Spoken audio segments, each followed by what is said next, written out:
I will be presenting the research Enhancing Post-Earnings Announcement Drift Measurement with Large Language Models. This research was done by myself, Samuel Hadlock, as well as Dr. Jesse Roberts and Dr. Justin Lee, and this was done through Tennessee Tech University. To start off, we have our background. Post-earnings announcement drift is a phenomenon where stock prices continue to move in the direction of an earnings surprise for weeks or months after the announcement. This persistent drift is a challenge to the efficient market hypothesis. To define, the efficient market hypothesis predicts all relevant information is immediately incorporated into prices. This assumes rational investors with access to information act quickly to eliminate pricing inefficiencies. An example of this would be if positive information was released about a company. Investors would immediately trade the company's stock at a higher price, meaning that the price of the company's stock would always reflect all information. However, the hypothesis occurs only under ideal assumptions, and so PAD occurs partly due to the underreaction to information in reports such as quarterly filings. And so in the current research, large language models represent a technology increasingly being adopted for financial text analysis and complex narrative understanding tasks. Moving on to related work in the PAD and LLM topics. Within BERT variants, studies consistently employ encoder-only transformers like Roberta and domain-adapted BERT models for financial text analysis, showing improved performance over dictionary methods. So this is evidence within the literature that shows these language models are effective for financial tasks.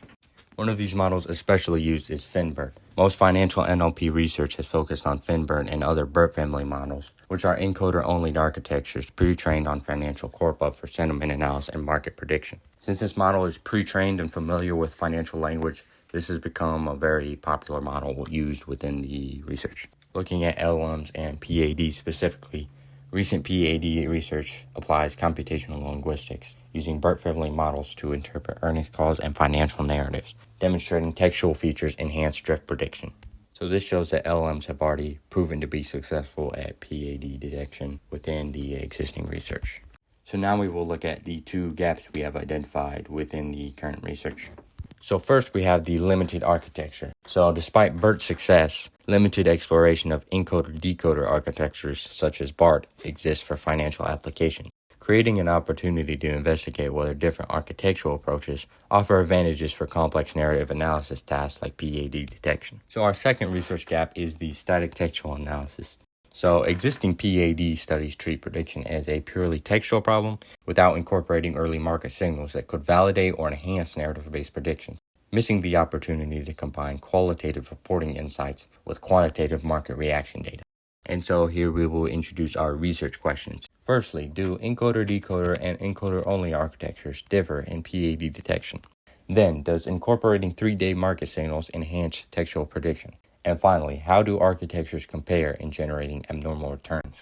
So now we will state our formal hypotheses. So our null hypothesis, which we will attempt to disprove, states that LLM models generate returns not statistically different than zero.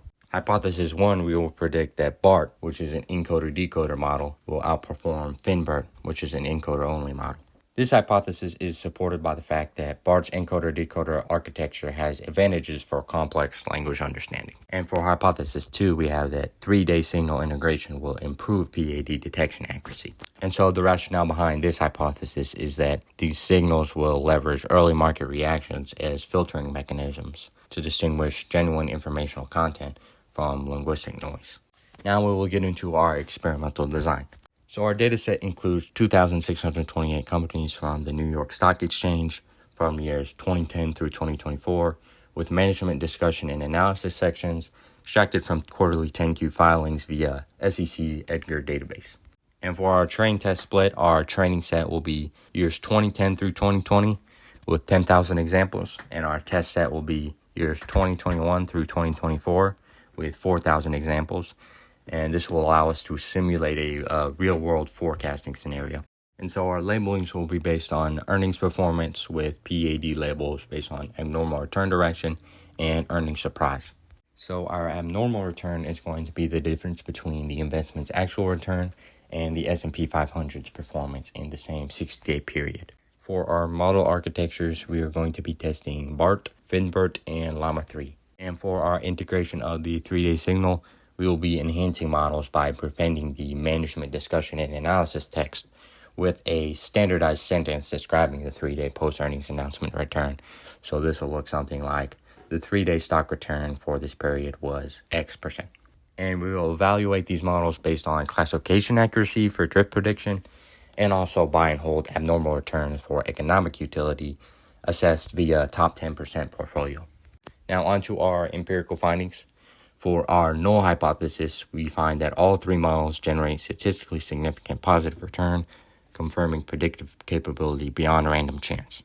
For our hypothesis 1, we find that Finbert was the most effective at identifying whether or not the drift had occurred.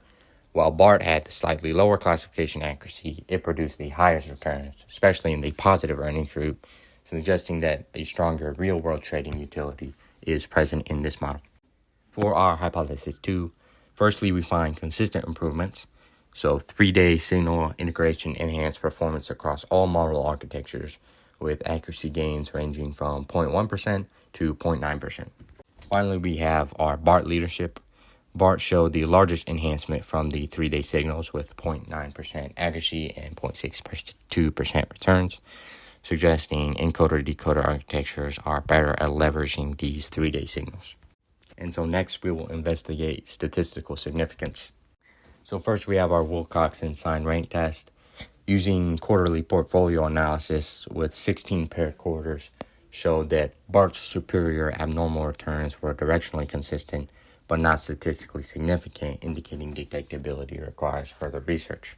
However, using student t-tests with individual stock level analysis revealed BART significantly identifies larger drift magnitudes than Finbert across both groups. So in conclusion, our hypotheses were validated. Both encoder-decoder architectures and 3-day signal integration significantly enhance PAD prediction, with BART demonstrating superior drift identification capabilities and temporal signals providing statistically significant improvements across all models. We also revealed some architectural trade-offs. Finbert achieves higher classification accuracy while BART generates stronger trading returns, suggesting different architectures optimized for different financial objectives. There also remains practical implications.